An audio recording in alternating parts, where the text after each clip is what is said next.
3 years ago, she stood over our granite kitchen island and told me she needed space to find herself. I nodded like a fool, clutching a chipped mug I didn't even like, and asked if this had anything to do with the late-night calls from someone saved as Melanie. She laughed, actually laughed, and said I was being paranoid. That was the last real conversation we had. I didn't scream. I didn't dig. I just evaporated. Took my name off the lease, let the divorce papers arrive without comment, and moved 2 states away to a town where no one knew how easily I could be replaced. For 3 years, I lived in silence. Ate alone. Worked remote gigs under aliases. Bought clothes from discount bins and watched entire TV series without saying a word out loud. That kind of quiet changes you.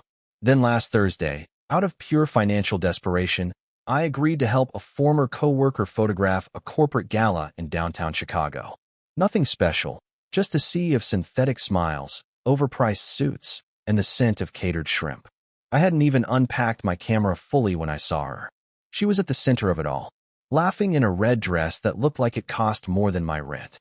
Her hair was shorter, sharper. She looked powerful, confident, exactly the version of herself she said I'd always held back. But when her eyes met mine, across the buffet table, past the cocktail glasses and networking badges, she stopped breathing. And then came the tears. Real ones. Ugly ones. Not polite sobs. The kind of crying that makes people turn away in secondhand embarrassment. She dropped her champagne. It shattered. Conversations halted. And all I could think was, she wasn't crying when I left. I didn't move. I couldn't.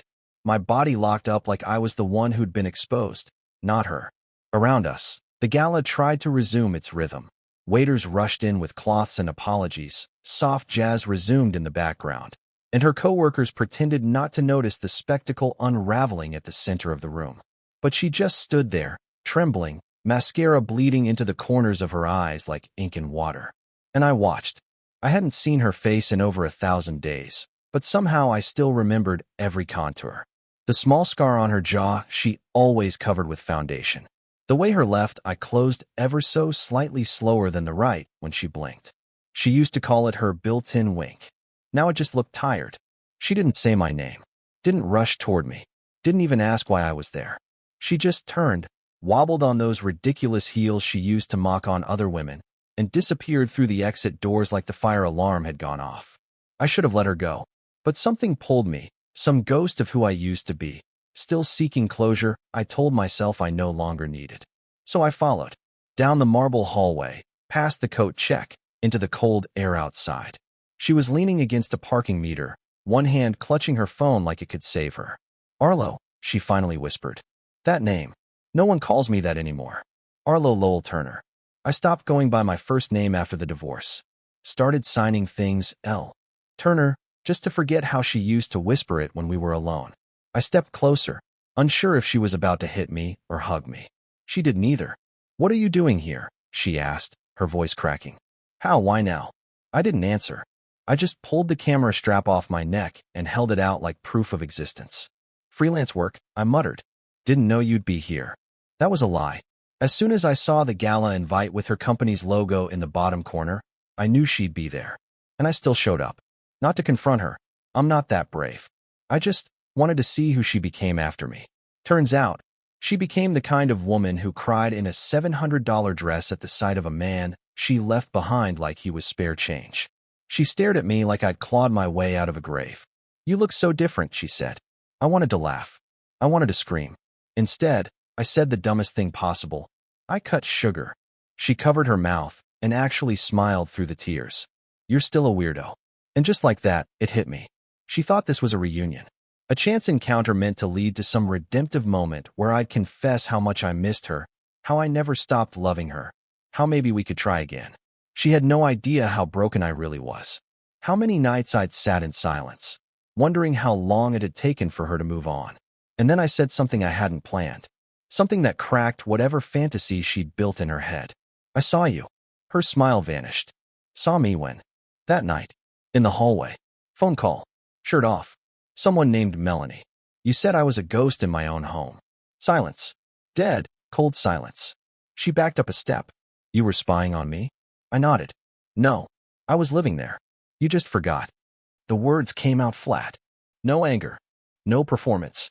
I wasn't trying to win. I wasn't trying to hurt her. I just wanted her to know. I knew everything. And maybe that I always had. The silence between us out there on that curb was unlike any silence I'd ever experienced. It wasn't awkward. It was burial level. Like something just got lowered into the ground between us and neither of us wanted to say the eulogy. She looked down at the pavement as if searching for a timeline. That was, "You were home that night?" I didn't answer. She already knew. Her question wasn't really a question. It was a desperate attempt to rewind the tape to a version of events where maybe she could still pretend she hadn't been caught, hadn't been exposed for exactly who she was in that moment, whispering into her phone, laughing at a joke I would never be allowed to hear, wearing a stranger's button-down like it was second skin. She swallowed hard and took a shaky breath. It wasn't what it looked like. I flinched. Not because I believed her, I didn't, but because it was such a lazy thing to say. After 3 years. After what it did to me. After what she chose. That's all she had?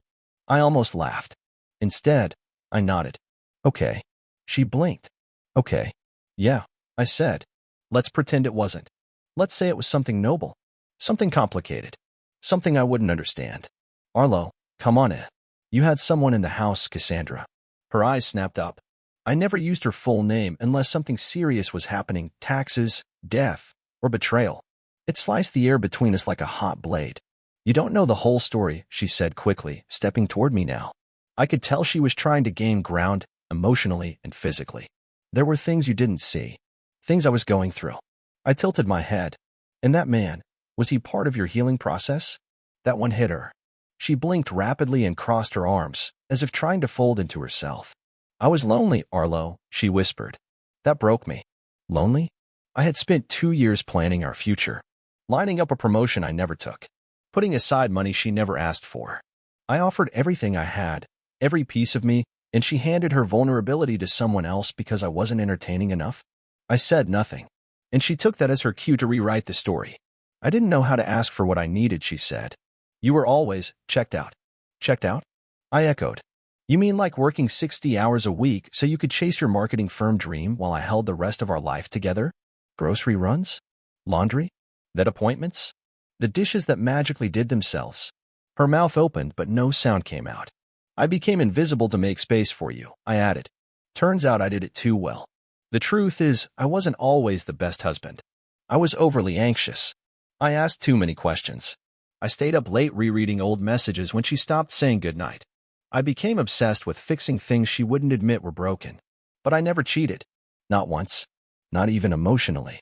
Every part of me was still hers, even when she stopped looking me in the eyes. Cassandra finally said, "You could have told me. You could have fought for us." I did, I said quietly. You just weren't watching. And then we stood there, former lovers now separated by a chasm of quiet choices, missed signals, and one irreversible mistake. A black car pulled up to the curb. She glanced at it and back at me. My ride, she muttered. Of course it was. She opened the door, then hesitated. Are you happy? She asked, eyes glossy. I looked past her. Through her. No. But at least I'm not lying to myself anymore. And then I turned and walked away, camera slung over my shoulder, heart punching through my ribs. She let me leave. Again. I thought that was it. Closure, or whatever version of closure I was supposed to feel in a moment like that. But I hadn't even reached the parking garage before I heard the clicking of heels behind me, fast, urgent, uncoordinated. She was running. Cassandra, the woman who once told me she'd never chase anyone, was chasing me. Arlo, wait, please, she called out. I stopped, mostly out of disbelief.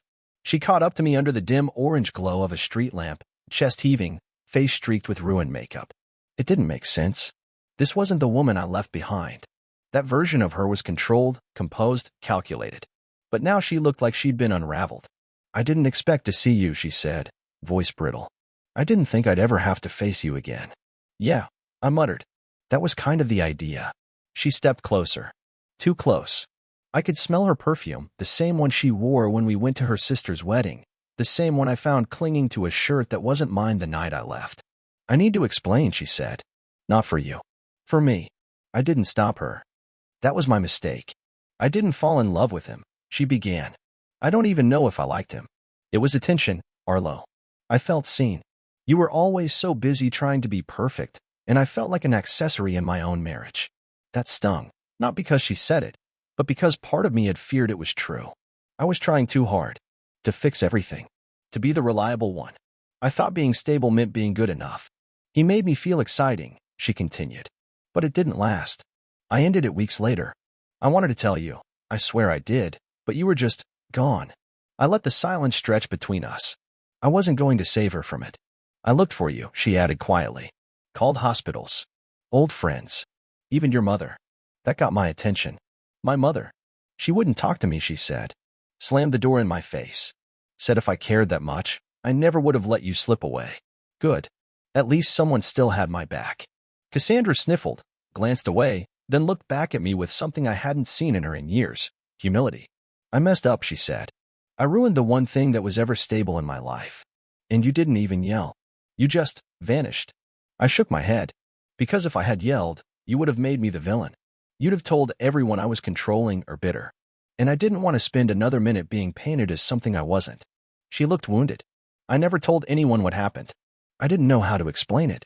You didn't have to explain it, I said. You just had to live with it.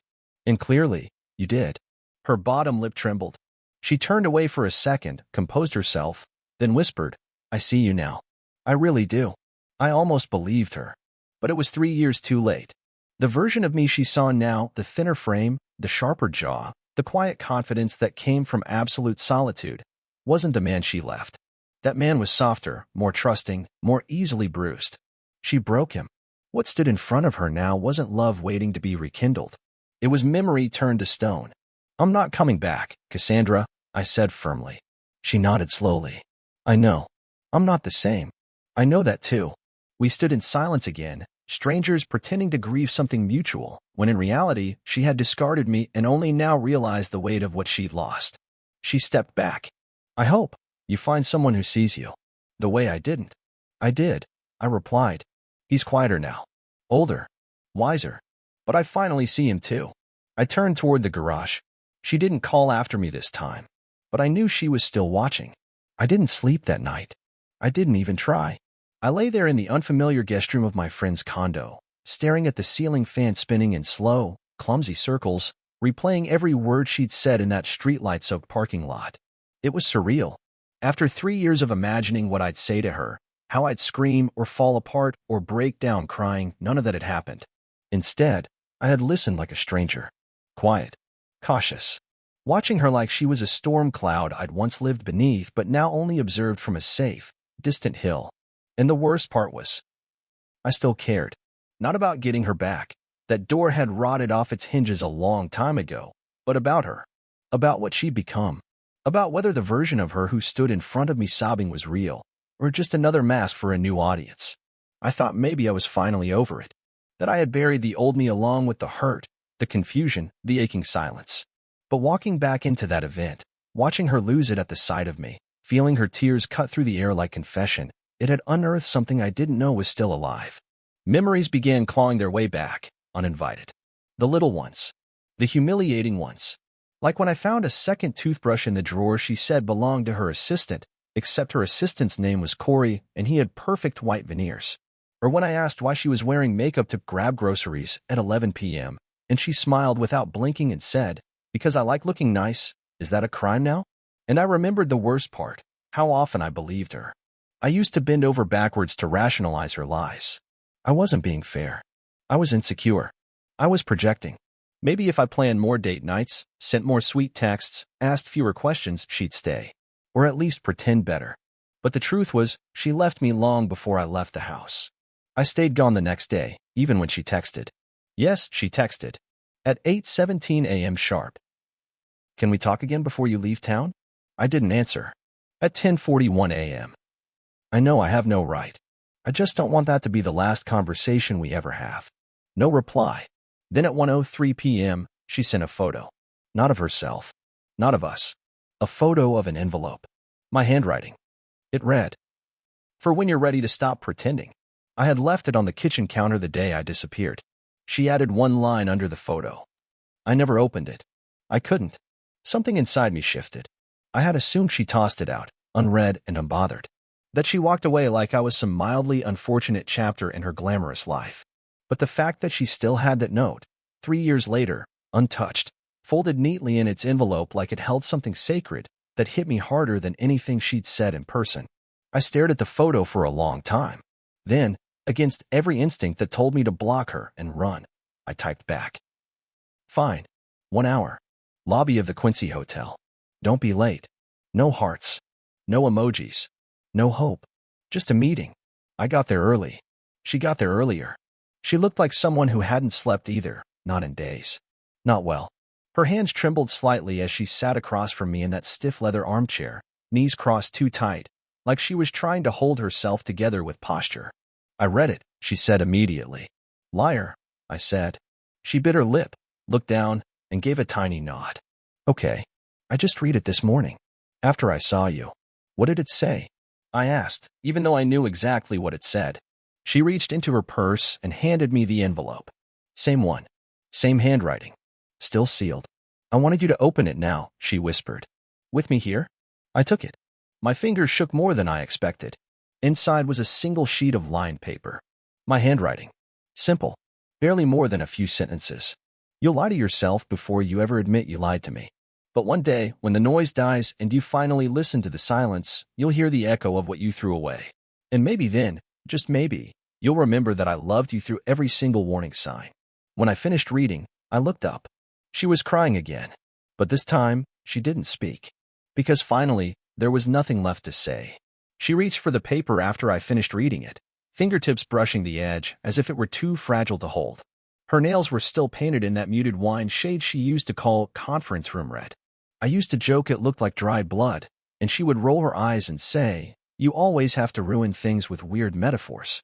Now, sitting across from her in the sterile hotel lobby, surrounded by fake plants and the smell of overbrewed coffee, she didn't make a sound. She just stared at the letter like it was a mirror she didn't want to look into. Did you ever actually miss me? I asked. She blinked, startled by the question, then sat back, folding her arms. I missed the version of you that didn't make me feel like I was failing all the time. That wasn't the answer I expected. Or wanted. So, no. I said quietly. I didn't say that. You didn't have to. Cassandra sighed, looked off to the side, then leaned forward. You used to ask me questions constantly. You always needed reassurance. Always thought something was wrong. There was. Yes, she said quickly. But I didn't want to admit it. Not to myself. And definitely not to you. I narrowed my eyes. Why? Because then I'd have to choose. And I was terrified of choosing. I wanted both. The stability you gave me, and the attention I got from him. He made me feel alive. You made me feel safe. I sat back, feeling the weight of her words settle on me like dust in an old room no one had touched for years. I wasn't enough, I whispered. No, she said. You were too much. You loved me too hard, too purely. I didn't know what to do with that. I kept waiting for you to disappoint me, to give me a reason to leave that didn't make me the villain. But you never did. The moment hung between us like glass. Clear. Dangerous. I tried to make you the bad guy, she added. Every day, I'd twist something you said or did into proof that you didn't really get me. That you were smothering me. That you were too sensitive. But it was just guilt. I was already gone, emotionally. I was the one who changed. I didn't know what to say to that. Every part of me had prepared for a denial, a performance, a plea. I hadn't prepared for honesty. And she must have seen it in my face, because she smiled bitterly. You're still doing it. That thing where you want to fix everything, even if you're the one who's broken. I'm not broken. Yes, you are. You've just gotten good at hiding it. I hated how right she was. I had spent years pretending I was fine. I told people I left for personal growth, for peace, for clarity, but the truth was, I left because I couldn't take another moment of pretending she loved me when she didn't even like me anymore. And even now, as she sat in front of me peeling back the layers, I still felt that small, wounded part of myself that wanted to protect her from the full weight of what she'd done. You know, I said slowly, I used to hope you'd call. Every night for the first 6 months. I'd leave my ringer on. Even when I slept. I thought maybe, just maybe, you'd realize you'd made a mistake. Cassandra looked down, fingers clenched in her lap. I did. Yeah? When? She hesitated. When I saw your toothbrush was gone. I blinked. That's it. I know how that sounds, she said quickly.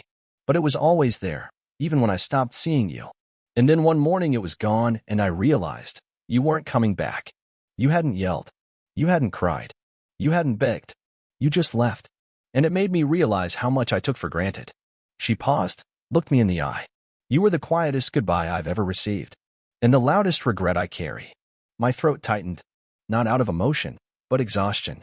Regret, finally spoken aloud, sounds less like redemption and more like a door creaking shut. So what now? I asked. She shrugged. I don't know. I just didn't want you to think I walked away without knowing what I lost. You didn't walk away, I corrected her. You stayed. I walked. And maybe that's what hurt her the most. That I was the one who finally acted. That I left her before she had the chance to play the role of the strong one, the survivor, the one who tells her friends, he was never really right for me anyway. She looked down again, pulled something from her coat pocket. A small photo. Us. Taken on our 3rd anniversary. Smiling. Young. Doomed. I kept this, she said, sliding it across the table.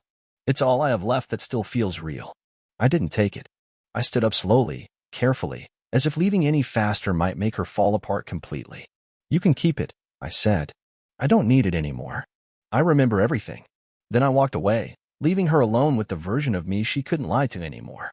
I left her sitting there in that quiet hotel lobby, clutching a memory like it could make up for the life she once held in her hands and threw away. But I didn't turn around. I didn't offer closure. I didn't offer forgiveness. Not because I wanted to punish her. I just didn't have anything left to give her. The air outside felt cleaner than I remembered. Colder, too. Chicago nights always did carry a bite, but it felt sharper now, like it was daring me to keep walking, to keep choosing myself. That night, back in my friend's condo, I didn't replay the conversation in my head. I didn't write in my journal or pace or stare out a window. I just sat and breathed and realized something I hadn't allowed myself to admit in 3 years. I was no longer in love with Cassandra. I had been in love with the idea of her, the one I fought to preserve while she kept slipping through cracks I refused to seal. But the real Cassandra? The one who smiled with secrets tucked behind her teeth and eyes that never quite stayed focused on me long enough to hold trust? I had left her long before my body did. I moved on after that night. Not in the romantic sense. I wasn't dating. Still haven't, if I'm being honest. But I did start living like a man who had already grieved. That encounter, as raw and jarring as it was, became a closing chapter. The version of me who wrote her letters, who left toothbrushes behind, who believed that love meant holding on even after it cut your hands, he was gone. I went home. Home now being a quiet 2-bedroom in a small Oregon town where people wave for no reason, and the coffee shop barista remembers your order after the 3rd visit. It's not exciting. It's not big. But it's mine. I planted vegetables in the backyard. I got a dog. Named him Huxley because it sounded like the kind of dog that would listen when I talked too much. And slowly, without realizing it, I started to reclaim pieces of the man I used to be before her. I picked up a camera again, but this time for myself. Not for events, not for money, not to stand behind while watching people live lives I couldn't touch. I started photographing trees, fog, elderly hands, rusted mailboxes, forgotten barns. There was something therapeutic about capturing things people overlooked. Maybe because I had spent years feeling overlooked myself. One afternoon, a local community college reached out and asked if I'd consider teaching an intro course. Apparently, one of my photos had gone semi-viral in a photography subreddit, a shot of an old woman looking at her reflection in a storefront window. The caption just read, "She doesn't look for beauty. She carries it." I said yes. First class, 12 students. Awkward, curious, kind. The kind of people who ask questions not to challenge, but to learn. The kind of people I hadn't allowed myself to be around since I disappeared. That first semester, I caught myself smiling more than usual. Not a big thing, but enough to notice. And then, about a month after that hotel conversation with Cassandra, a letter arrived. No return address. Just my name in handwriting I could recognize even after the apocalypse. I didn't open it right away. It sat on my kitchen table for 3 days. I told myself I didn't care. But of course, curiosity wins. Inside was one page. A real letter, not a text in disguise. She'd written it by hand, signed it with her full name, not just Cass, like she used to. No flourishes. No manipulation. Just this. There's nothing I can say to undo what I broke. I don't expect forgiveness.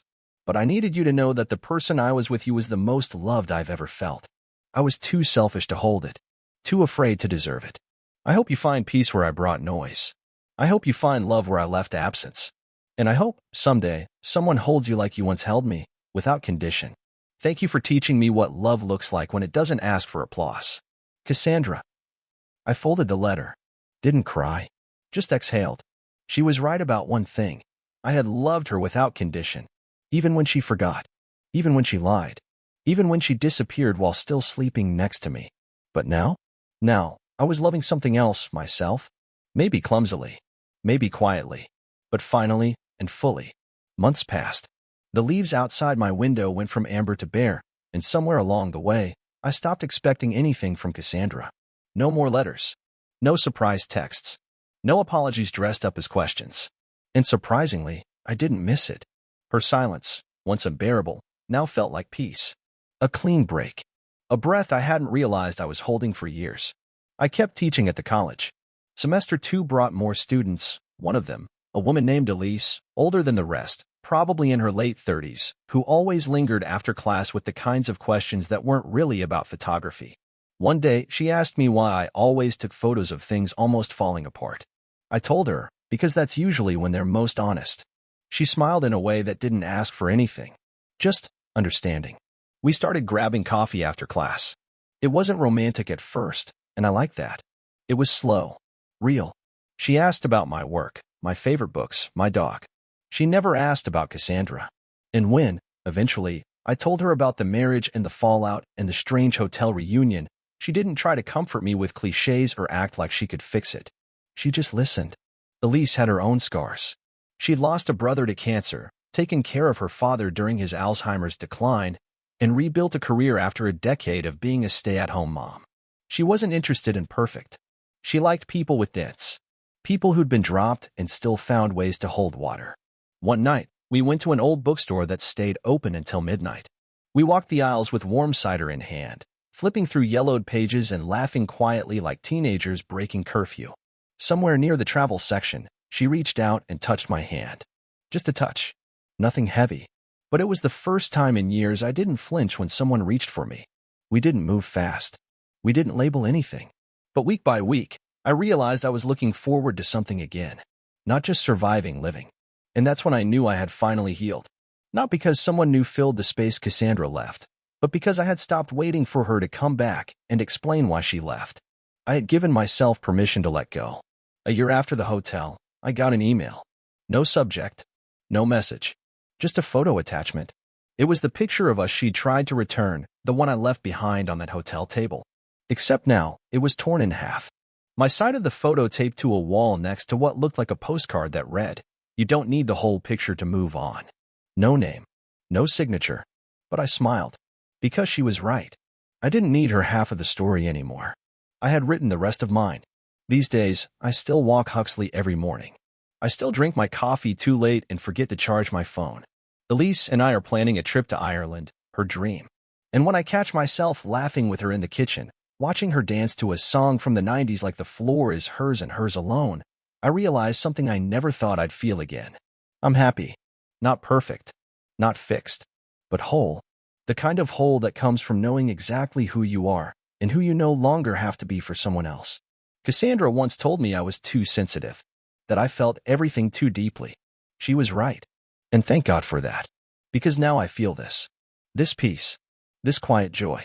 This new chapter one built from nothing but broken pieces. And honestly, it's the best damn thing I've ever made.